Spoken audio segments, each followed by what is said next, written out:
Alright, I'm going to show you how to hide your desktop icons in Windows 7. Right click on the desktop, go to View, go to Show Desktop Icons, it shows them.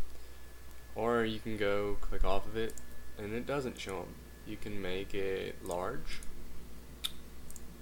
you can make it small, you can make it medium. And while I'm doing this, I might as well take off my system sounds. Here's how you do it. Go to System Sounds, mute it.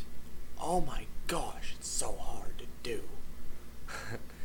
Alright guys, that's about it. So, whatever.